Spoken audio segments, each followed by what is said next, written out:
ஆண்டவர் ரட்சிக்கும் ஞானஸ்நானம் என்ன பண்ண உடன்படிக்கை?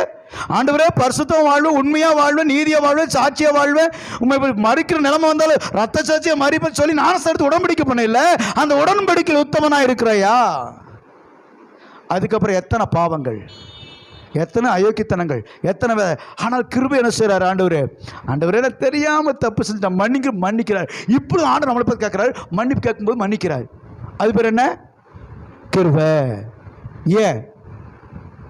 தான் பிள்ளைகள் தவறுவாங்கன்னு தெரியும். சரி, அப்போ தேவ கிருபை திட்டங்கள் யாருக்கெல்லாம் கிருபை பெற்றாங்களோ அவங்கெல்லாம் தேவ திட்டத்தில் பயன்படுத்தப்பட்டார்கள். அதனால மேன்மை சொன்ன, கிருபையின் மேன்மை சொல்ல பேசியிருக்கிற காரணமே பார்த்தீங்கன்னா, தேவன் நோவா கையில் கொடுத்த வேலையை முடிச்சாரா இல்லையா? பினிஷ் பண்ணிட்டாரு. உனக்கு கொடுத்த காரியம், உனக்கு கொடுத்த அபிஷேகம், உனக்கு கொடுத்த ஊழியம், உனக்கு கொடுத்த பொறுப்பு பினிஷ் பண்ணிட்டியா? கொடுத்த 3 நாள் பாஸ்ட்டை பினிஷ் பண்ணிட்டேன். இனிமேல் என்ன செய்ய மாட்டேன், உனக்கு எனக்கு சாவசமான பினிஷ் பண்ணிட்டேன். ஏன்னா நிறைவேற்றணுமா இல்லையா?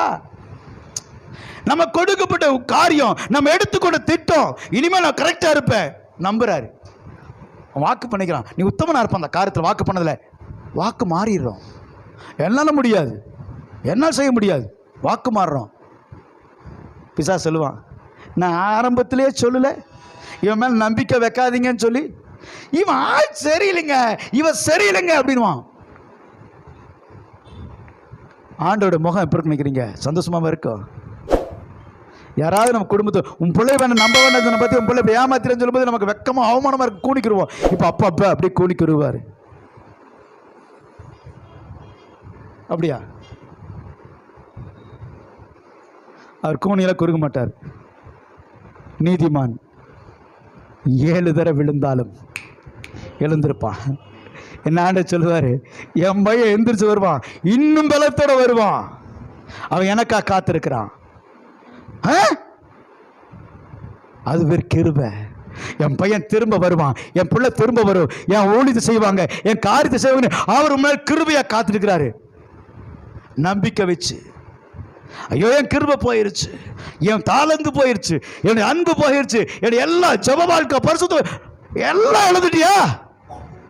காலி பாத்திரமா இருக்கிறியா?